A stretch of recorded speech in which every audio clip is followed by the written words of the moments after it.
This is a lecture series I gave at a synagogue on villains. It's actually supposed to span over 6 weeks, so I'm trying to condense it. So I didn't use we originally. So the title was From the Serpent to Amalek. We're not going to do the serpent, and we're not going to do Amalek, but we will go back. That's the topic. So I picked 4 villains to focus on for the class: Esav, Lavan, Pharaoh, and Haman. Haman was just because that week corresponded with Purim. So this idea came to me several years ago. I was thinking, we always focus on the salvation of God and the protagonists, and the heroes of the Tanakh. But we don't give enough attention to the villains. What were they about? What was their personality like? Are the villains, there's villainy in the Tanakh. Is it all evil the same? How are these evils different than each other, and which is worse and which is better? So that's kind of where it started.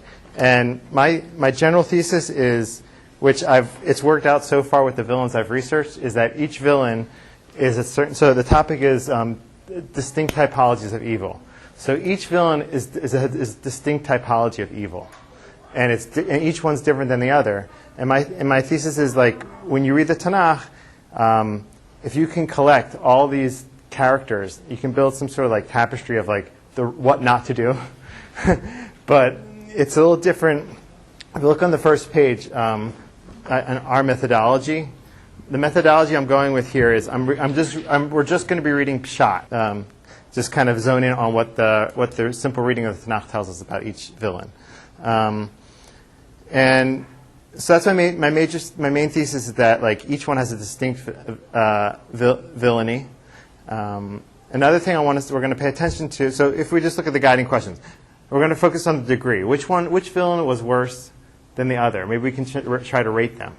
So we'll think about that out of the 4, and then we'll also be investigating just the nature of the villainy. So were they an individual villain or a national villain? Lavan was a one-on-one type thing, but Pharaoh, that was a more national villainy. Quality, we'll be talking about the villainy is a behavior or a trait. So sometimes the villainy seems like it's a type of trait that the Torah is talking about. This is a little bit unclear. This one it's going to be clear as we go along. But sometimes it talks about them as just the actions bad, but it doesn't really talk about. We'll see about that. The methods. They all have different methods of villainy. Some subjugate, some kill, some exterminate. There's all kinds of methods. And lastly, the typology. What was their central villainous aspect? We're going to be working with this chart as we go along. We're going to try to fill it in together. So, one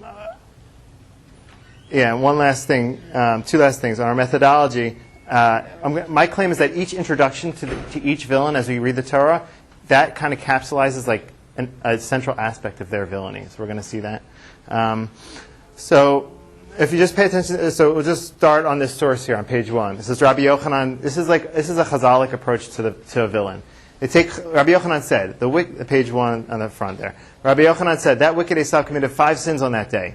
He dishonored a betrothed maiden. He committed a murder. He denied God. Right here you have 3 of the biggest sins. You have arayot, a betrothed maiden. You have committed a murder, shvichut damim, and you have denied God, which is idol worshiping. So here you have. It's hard to find a central, villainous aspect when you're just piling on all of the sins. So that's not the direction we're going to be going. That's going to bring that as an example. Okay.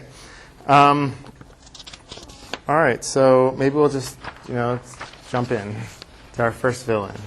So the text I'm bringing is the JPS 1917 version. So forgive if it's really old English. Okay. So the story starts out with. Okay. Here we are. All right, so we're going to be working with this chart as we go along. Okay. We're going to be trying to fill it in with each villain. Before we start, though, this is what I want you to do. If you have a pen or even in your heads, for 1 minute, try to give them a rating on this first line. Who's worst? Number 1 being the worst, number 1 worst, and the 4 being the least worst villain. And you just like a general from your kind of familiarity with these 4 villains. You can fill it in on the first line of that chart. Good. right, so that's like the general direction we're going to be thinking. Okay, so let's jump into Esav. So let's keep that in mind as we move along.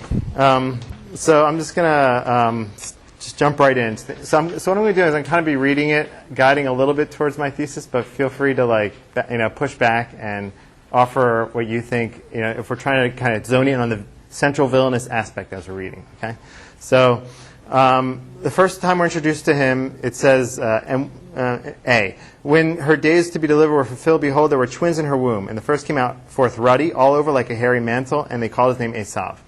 So I just kind of put, on the side, I put my quick summary points. So here we learn that he was ruddy, he was hairy. His name was Esav. Chazal say Esav was he was already asui.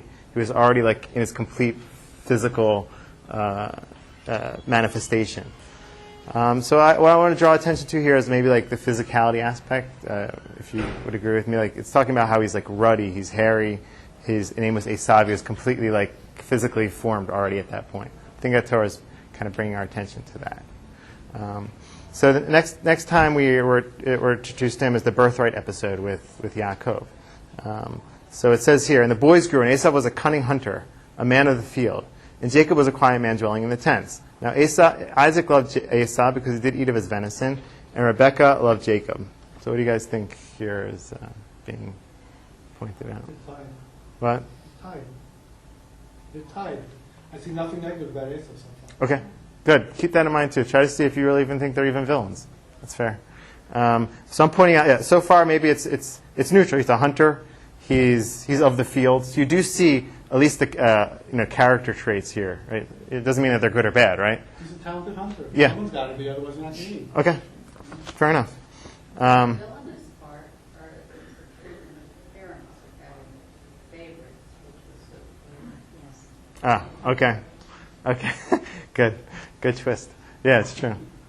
Yeah, I agree. I'll just put my cards on the table. I'm not so sure that he's not a pure villain in my head either. Could you define villain? Yeah, I would say villain is somebody who did something, who embodied a bad trait or aspect and used that to harm another person in a malicious way. I would think that's a good one. well, it's not evident yet. Yeah, okay. Fair enough. Okay, so let's hear what happens next. He comes from the field. Let me swallow. I'm reading the highlight. Let me swallow, I pray thee, some of this red, Adom Azeh, for I am faint. Therefore his name was called Edom. Jacob said, sell me your birthright. Esav said, behold, I'm about to die. What profit shall the birthright do to me? Jacob says, swear to me. And Jacob gave Esav bread and pottage. He ate, drank, rose up, and went away. And Esav despised his birthright. So you do see something here. He despised the birthright. Yeah. I think the villain here is perhaps Jacob. Your brother comes to you hungry and you Take advantage of him. Yeah. I feel what you guys are feeling. Yeah. I mean, I don't know if this makes a villain per se, but certainly not a positive trait of that. And you see him here as someone who's impulsive, who is not into long-term thinking, is just focused on what do I need right now. Yeah. So that's kind of what I was feeling too. It's kind of highlighted the points. He was hungry, he was faint, eat, drink, despises the birthright. You see some sort of impulsivity, some physicality too a little bit. He's over-dramatizing the moment. He's not really going to die because he had a difficult day of hunting. Yeah, I don't know.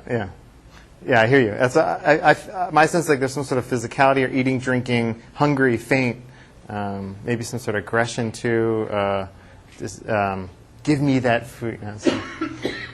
Here's the first time when you see a little bit aspect of maybe a little bit of aggression here. Jacob comes in, does the old stealing of the blessing, and Esav screams out, he's like, "Where's my blessing? Don't you have any more left for me?"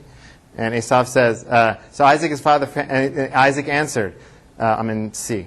Behold, all the fat places of the earth shall be thy dwelling, of the dew of the heavens from above. And by thy sword shalt thou live, and thou shalt serve thy brother. And it shall come to pass, when thou shalt break loose, thou shalt take his yoke from off thy neck.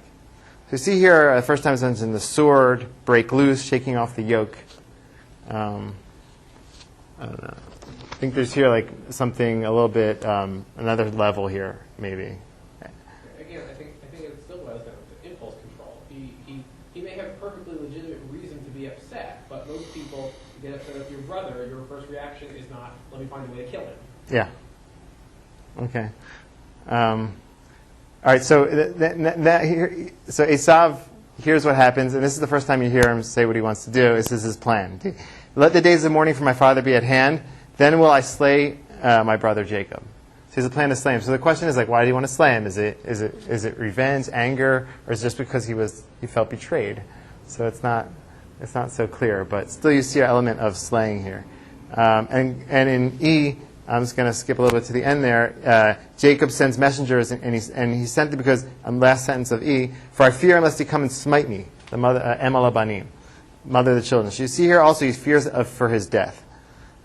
Later on in the story, it appears like that event with the messengers didn't turn out as bad as he thought, according to the simple reading of the Torah. It appears because it says in F, Esav ran to meet him, they embraced him, they fell on this, and he kissed him, and they wept. So Chazal said that he bit him. Some people in Chazal say that he bit him in the neck when they. But that's also an explanation. But when we're going, our methodology is just reading according to the Pshat. It seems like they kind of made up here. And the two later mentions of Esav, which are like randomly scattered in different places, are at G. It says that they went to bury their father together. That doesn't seem like anything bad. And 36:6 says that they had. I'm reading the bold one. Their substance was too great for them to dwell together, and so they split up and they went different directions. So it seems like they were doing okay. They weren't angry with each other. They split because logistically it didn't work. So let's see. This is the trial version. Okay. So if we try to fill in this chart here, what would you say is individual or national villain? First off, what do we think he's a villain at all, or no? Maybe. Yeah, maybe. He embodies a negative trait. I'm not sure if he actually causes harm to anyone with that trait, but he tries to, and even if sort of Yaakov gets away in the end, borderline villain. Mm-hmm. Any other? He wouldn't touch his brother while his father was alive. Yeah. It said that it says that clearly in the Torah. Yes. Yeah. Yeah. Yeah. Ikavu Yamei Avi. Yeah. It's just kind of like a wild child. I don't know if that would be the definition of a villain. So if you could boil that down to like maybe an aspect, a villainous aspect, could you do that? That wild child, like give like a name to that wild child. That would be it. Okay. Impulsive. Disorder, if you want to label it somehow. Okay. Yeah, I think it's just a man who acts on his nature, on his instinct, without contemplation. I'm not sure that there's anything specifically, there's no malice here, that he's just acting without thought on his basic needs. So that's exactly what I'm saying. That's exactly what I felt here. At this part, when I wrote quality, is it an action or a trait? I wasn't sure. I didn't think he had a trait that was bad. He wasn't like angry or hateful. I felt like his actions were bad, or his impulses. Lack of self-control. Is great, though. Okay. Yeah. What were his actions that were bad? He wanted to kill his brother. But that's just, it was a thought he had. Yeah. He actually don't, I'm sorry. The two negative comments are from the narrator. They're not from Esav. Esav despises his birthright. He didn't say, I despise my birthright. Go on you. Yeah. That's the narrator who says that. So I'm going according to the narrator, He says though. in his heart. I'm going according to the narrator, though. What's that? I'm going according to the narrator. Like, what's the narrator trying to tell us? Yeah. No, fair enough. Yeah. These people could not, it's interesting just to try to recreate, like, what happened not in the narrator's view with all these cases. It'd be interesting, right? Like, there's a lot of sides, Yeah. But you could argue he overcame his instinct. Yeah, she could argue he did tshuva in a way, or he made up with them, right? Right, because you're not punished for what you want to do, you're punished on what you act Where on. do you Yeah. So from all of this, Oh, what's in here, how does Rabbi Yochanan say what he says at the beginning. What does he come up with? Is that he committed a Is murder? my feeling is like, so I went through this book, Otsar Shei Tanakh. It's worth finding. It brings all the Midrashei Chazal on each person in the Tanakh. So like for Esav, there was like maybe 20 pages. For Pharaoh, there was like 7. So it seems like maybe it's because of this. It's hard to find so many bad things with Esav. So the Chazal kind of went to town with that. I mean, in terms of actions, he didn't do anything. He may have. He wanted to kill him. He chased He wanted after to, him. but he didn't kill him. I mean, he locked up everybody who wanted to kill someone. The distinction here is the plan. Haman had a plan. A villain has a plan and he wants to act it out. This was impulsive behavior. There was no plan. Exactly. So I'm going to show you. This is where. What was his method here? This is not.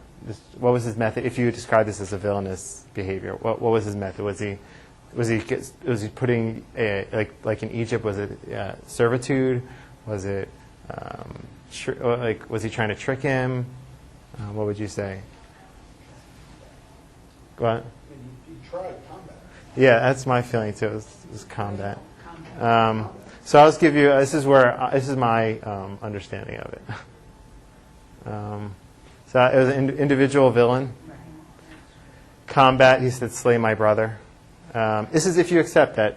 Again, he could have a villainous aspect. Doesn't mean he's a pure villain. Okay? I believe it was an action like people pointed out. I don't think there was something like so internal going on here. It was like his impulses. I labeled it aggression, but one could say maybe lack of impulse too, lack of self-control. But my sense is like he was just an aggressive hunt. What? Yet he was waiting for his father to die, which showed him self-control. Okay, so when I picture him, this is me. This is my like subjective view, but I just picture somebody like he's a hunter. He's this like a very aggressive type person. He's eat, drink, da da. It's like his brother isn't going to go kill him. It's like this like kind of like that kind of person. Kind of maybe has some sort of aggression, and if he's able to like channel it, it's good. But if it's not, it's like maybe out of control, and it can lead to him wanting to kill his brother. That was like. That's a very urban take on a hunter. I'm from central Pennsylvania. Everyone is a hunter. The minister is a hunter. Fair enough. Okay. So even if let's say you take that out, you go with the slay my brother, the eat, the drink. I mean, there's some sort of, even in the beginning when he's first introduced, he's ruddy, he's hairy, he's Esav, he's completely physically, formed. That's like, I think those point to that direction. Take it or leave it. All right. Let's move on to our next villain. So So we're starting with Lavan. Lavan's a whole different character.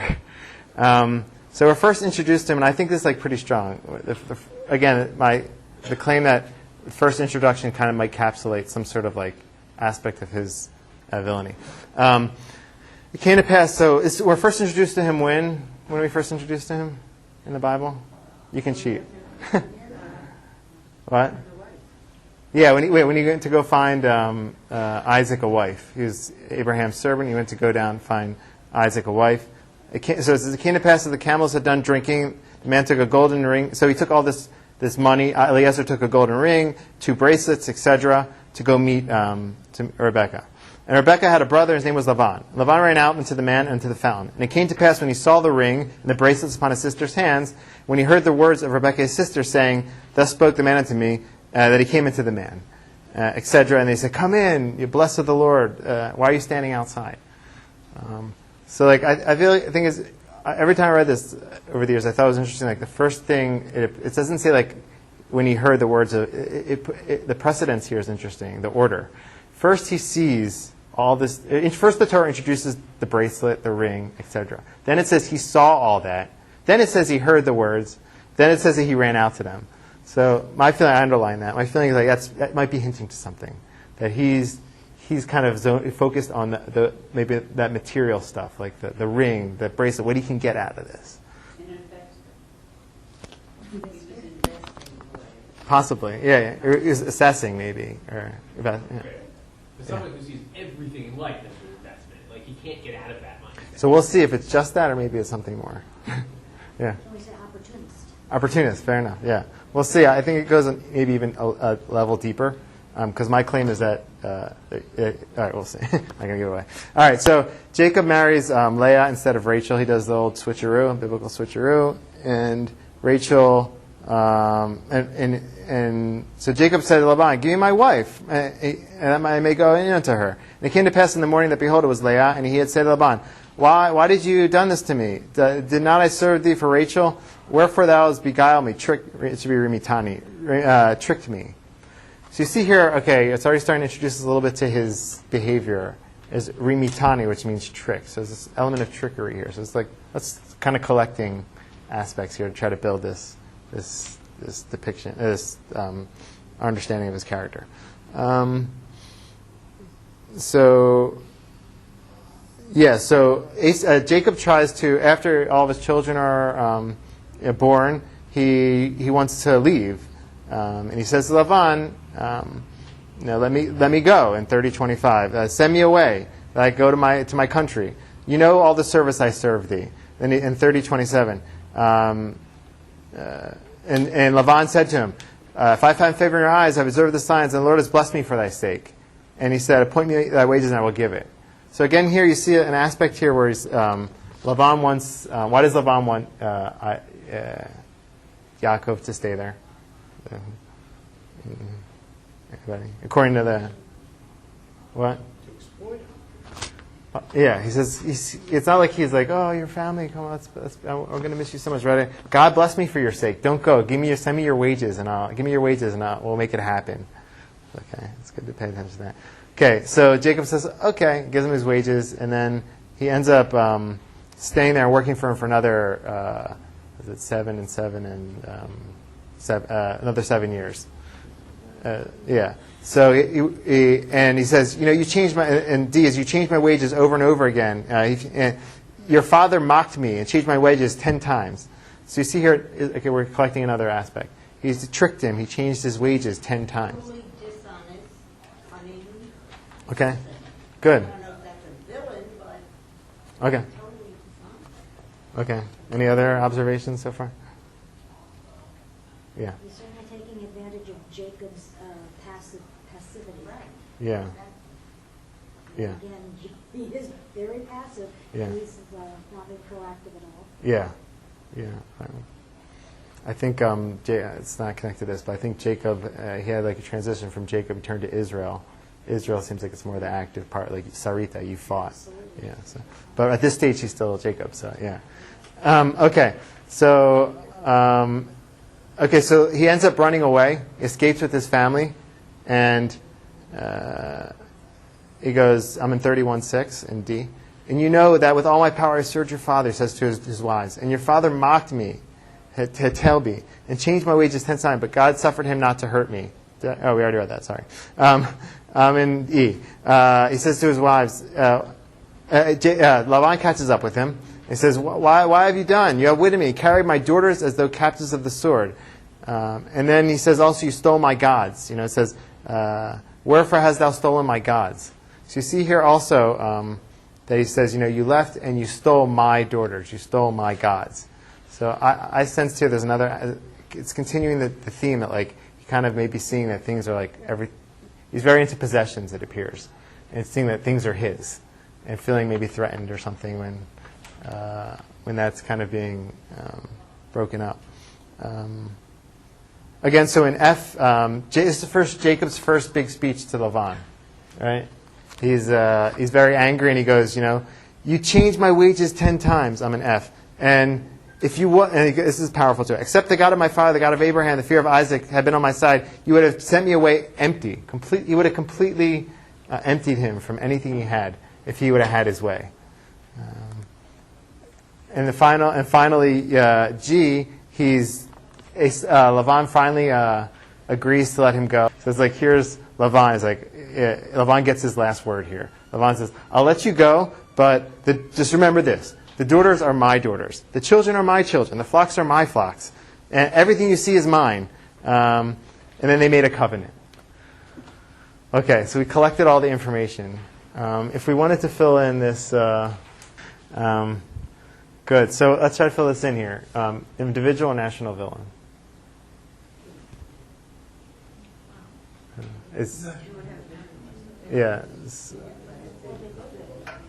So I'll have national implications. If this would have worked, he would have emptied him out completely, and we probably wouldn't be here today. You get the answer from the Agada. They said, loving him until our character called. Fair enough. Everything they have.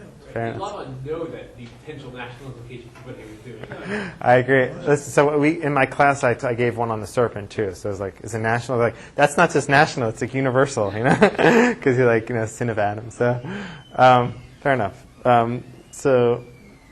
Method. What was his method? Trickery. Yeah.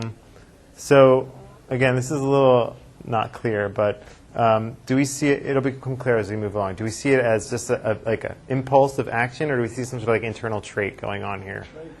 That was my feeling too. Well, what's the trait? Dishonesty. Okay. Manipulative. Okay. So here was what I came up with. So my sense is like the greed was animating a lot. So you could say that when I first read, like Lavan was trying to organize this class, like, well, he must have been, his villainous aspect was trickery. But when you look deeper into the text, you see like this recurrence, it's mine. The first time you're introduced to him, he's like, his eyes are on what they have, the bracelets. That's the first thing that he's interested in. So my sense is that the greed was pushing him to do his trickery and to like not want to let them go and to make him work for him. And even his last words are like, this is mine, this is mine, this is mine. If you go according to, if you just get the vibe of what's going on there. Again, so my sense is like when we're kind of defining the central villainous aspect, my hope for like us is like wanting to take this like into our lives is like now you have some sort of like characters that you can like reference and see like, oh, this is like what not to do with this trait, because obviously each one has a positive side too. But it's kind of like this is what I don't, and these are implications of what can happen if someone gets too involved with greed. You can get to this place where you completely overstep someone's humanity and want to exploit them for everything and empty them. So, okay, moving on to our next villain. Again, I didn't fill in this one yet because we're going to build it and then see. Okay. First time we're introduced to Pharaoh, it's a new king over Egypt. And this whole highlight part is like where I think it's trying to zone us in on. Psalm 1:9. Behold, the people of Israel are too many and too mighty for us.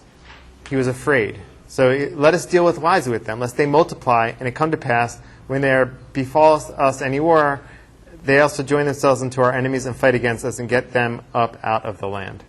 So what's inspiring Pharaoh's fear? Holding on to his power. He wanted to keep his position. They're going to become a fifth column. Okay. Yeah. What else? Okay. So maybe he's afraid to let go of his power. He's afraid to that they're going to come up. He's afraid they're going to join into their enemies, fight against them, and get up out of the land. So what did he do? He said, let's put them to work.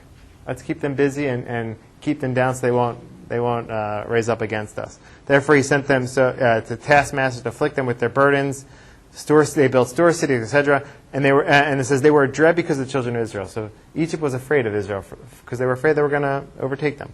So he said, and then he came up with another method for keeping them down. He says, if it be a son, you should kill him, and if a son, you should cast him into the river. So he's trying. After that, he saw maybe this. He's still afraid, so he decided, let's try to kill all the sons. So next time, so we have this whole interesting dialogue. God sends Moses to. Everyone knows the story, obviously.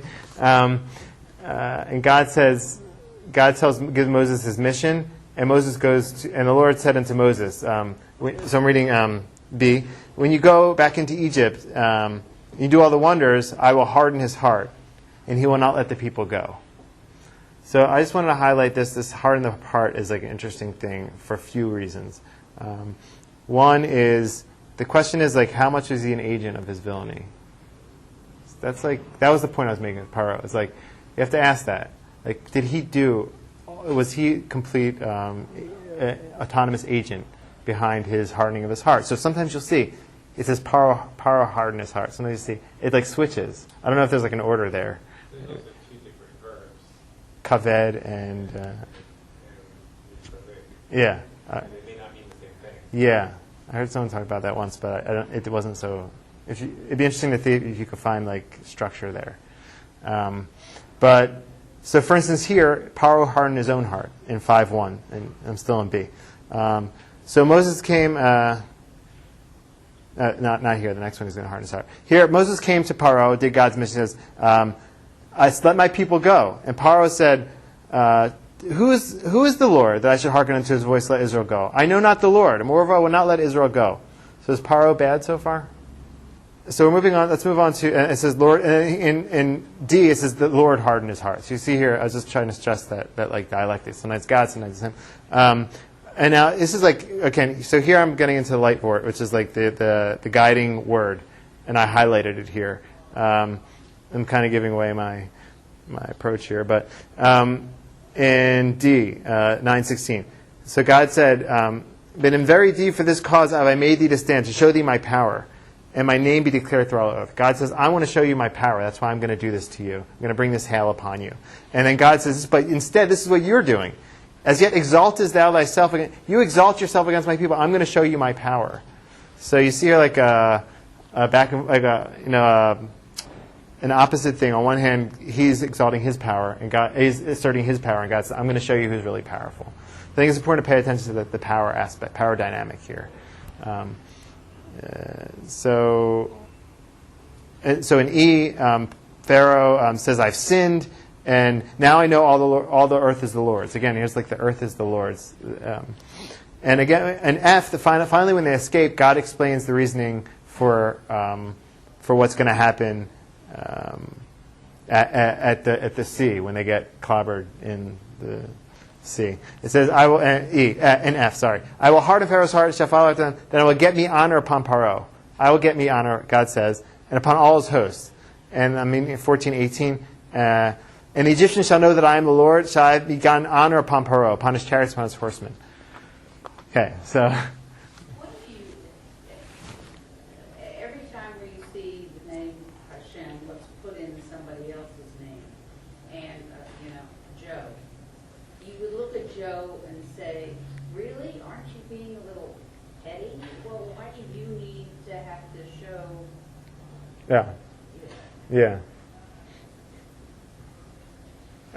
Well, because if Joe were doing it, we'd say Joe is trying to usurp the role of God, but this is God. Yes, so someone's reading would have to try to explain why does God want to show Pharaoh his power. It says like there were a lot of reasons why. Some places it says he was doing it for the Egyptians, some say he was doing it for Israel, some he's doing it for the neighboring nations, some he's doing it for Pharaoh. It's like all these reasons in the Torah. Actually, the Torah says so here the reason is to show that God's powerful. The question is why is that? Yeah, so it's I believe it's a national. Yeah. And equality, do you think it's an action or a trait here? Is it just the enslavement, or is it something more? Is it a deeper inner trait that's animating his behavior? I think it's a subjugation. That was his. It's like, again, when I first read it, I was like, let's try to find his central villainous aspect. I was like, he's enslaved them. That was the bad thing he did. But when I read it deeper, I saw like there was something else going on there with the power being repeated. It says here, "Show me thy power. I will show you my power, and you exalt yourself." He kept saying, "Who is God?" It's like this power play between, "I am God. Who is God?" It's like, I don't know that God. And then the first time you're introduced to him, I think I was like, what I tried to highlight was like when it shows that he was afraid that they're too mighty for him. He's gonna lose his power. So I was like, that was his fear. It appeared that he was like obsessed with that in a way. He'll lose the power. So I thought that was something central there. Okay. All right, so I guess we'll move on to our last villain, Haman. Good. So, okay. So we're gonna jump right into Haman here. So the first time we're introduced to Haman, Haman's promoted to be a hotshot in, or is above all the princes. So let's see what it says. After these things, Ahasuerus promoted Haman and set his seat above all the princes that were with him, and all the king's servants that were in the king's gate bowed down and prostrated themselves before Haman. That's the first introduction we have to Haman. The people are bowing down to him. And then it says, but Mordecai bowed not down, meaning he didn't bow down, nor prostrated himself before him.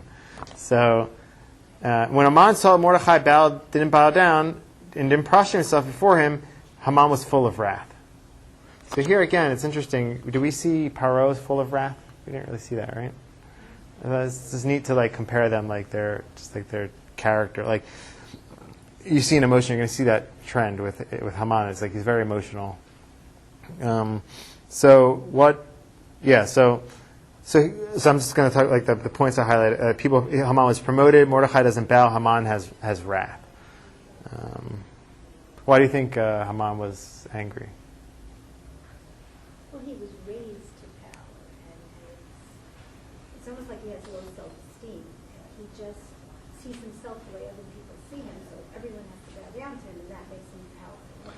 Yes, this is the question I had when I was making this. Action trait. I never talked about this other. My question is when we're reading psychological readings. I was wondering if the Tanakh, if you just read the Pshat of the Tanakh, if it's leading us towards that direction, or is that us reading it in based on the last 100 years? I don't know. So, but I always go to that place and I'm like, should I? So yeah, but I agree. It's you could say it's a very person with very low self-esteem. Any one person that that kind of insults them, they'll tweet. No, all right. So. That's a very human trait too. I'm just thinking about theater for a second. You'd be putting on a wonderful show, and the one critical review that you get is the only one you're going to take to heart. Yeah, it's cool. I think you're developing your own direction here with each one. It's interesting, how you can find the human aspects in each film, which is, I connect with that. I think that's important. But it's interesting because here when you see a group versus individual, you also see when he decides to kill all of the Jews versus just Mordecai. Yeah. So everyone was bowing down to him but Mordecai. That's but awesome, then yeah. When he turned it back to the Jews, it was all of the Jews. Yeah, that's neat. Yeah, totally. So he gets upset, right? So what does he do? He doesn't just kill Mordecai. Says, I'll kill the whole nation. So that's what he goes to do. But it seemed contemptible to lay Mordecai alone. That's not good. So he decided to destroy all the Jews. So Haman said to Ahasuerus, there's certain people, Mifuzar, Mifurad, scattered. Their laws are diverse. It's not going to profit you to let them stay around.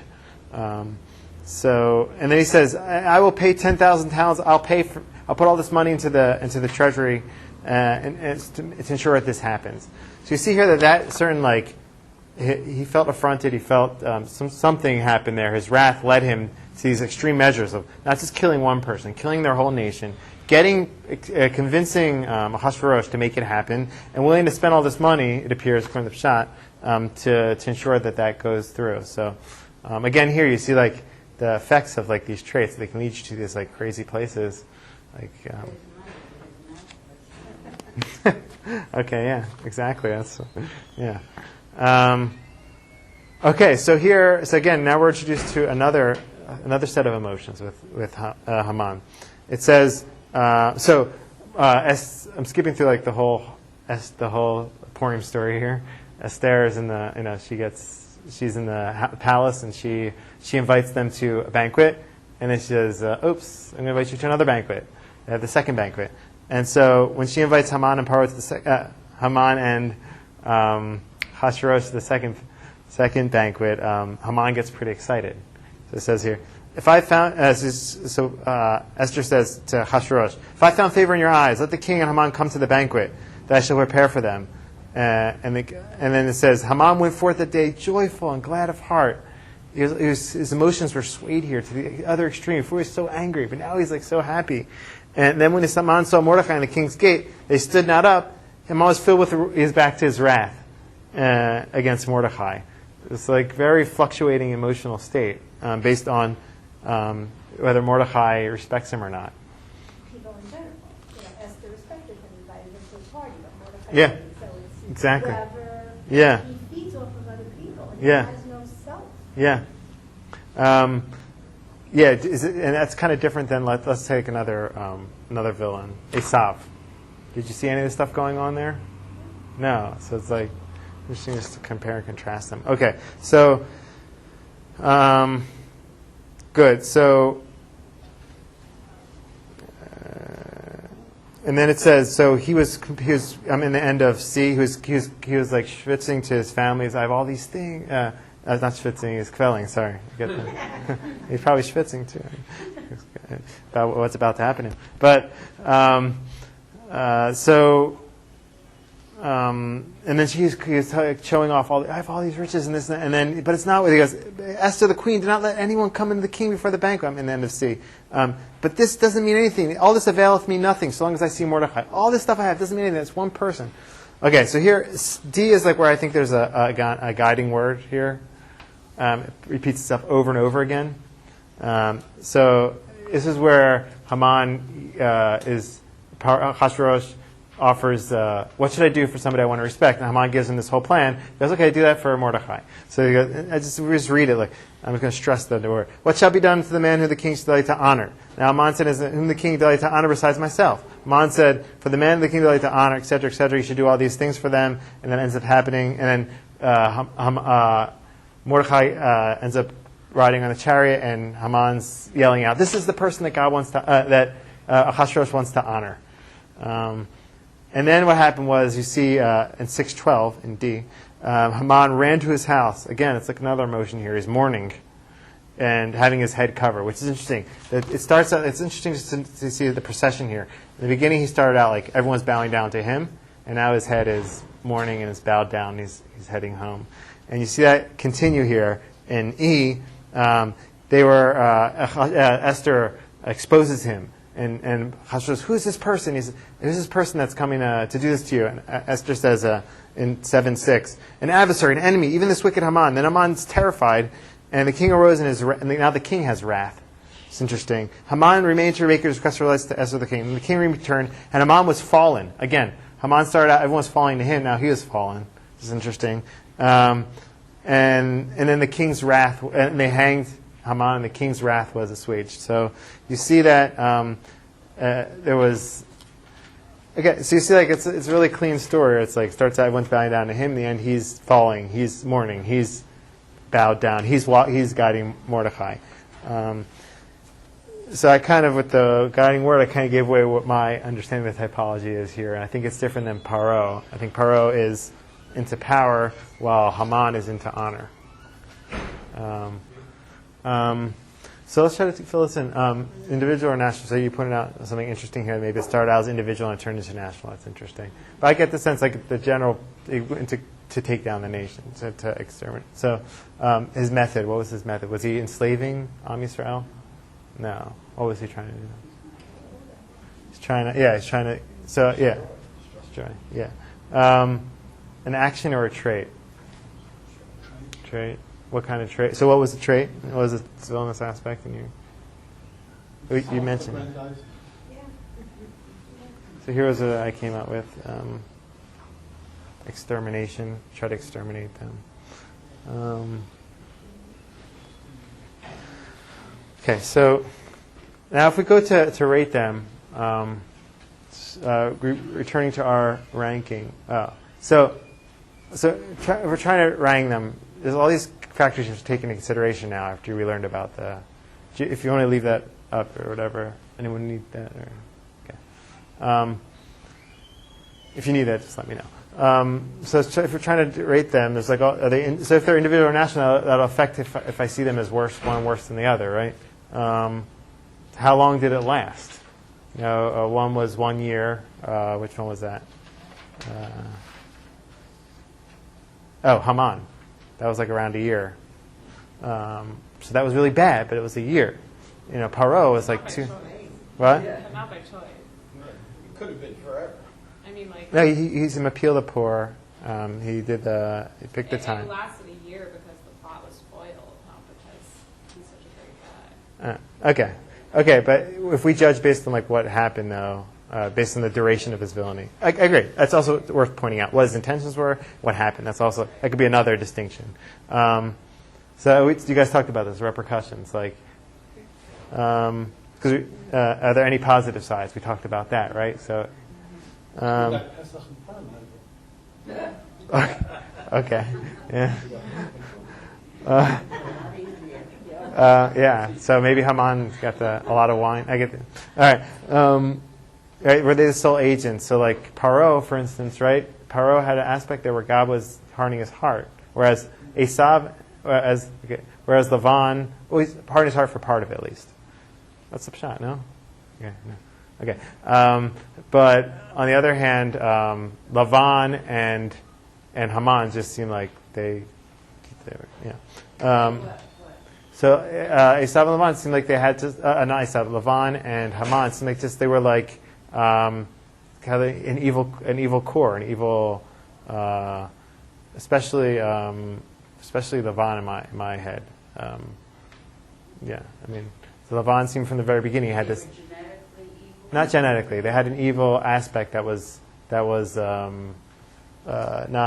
that God that they were the it was their aspect that was pushing it, as opposed to like God intervening and it's type of, some could be. This also could affect how we do them. So this is how my rating came to. I don't know. It wasn't clear with 1 and 2. I think Esav. I don't think Esav was as bad as people make him out to be, especially from the later stories. And like for future like investigations on this topic, you can take this in a lot of different directions. I only talked about four villains, but you can talk about Bilam, you could talk about the serpent, you could talk about Amalek, you could try to figure out what their central villainous aspect was. And I'll also talk about character. So far I figured out these two. I have to figure out what to do with these. But I felt it was pretty strong with Pharaoh. When you read Pharaoh, it's like, it's intellectual. I don't know. He had a hardened heart. There's an aspect of he will know that I'm. Like the hardened heart, like at least maybe just my modern sensibility. Would you associate that more with the emotional side of things? Possibly, maybe my modern sensibility was saying that he was like he had a stopped heart. He wasn't feeling, but yeah, I don't know. But and here you could also talk about like the degree of divine intervention. But to sum up, I think sum up right now. Each villain has a different. My thesis was each villain has a different villainous aspect. I think it's worthwhile when we read the Tanakh to try to figure it out, kind of boil it down wherever we think, and then you have like these models to go to, what to stay away from, and possibly like and the implications of these negative traits, how they can bring you to these inner traits can bring you to like these like really bad actions.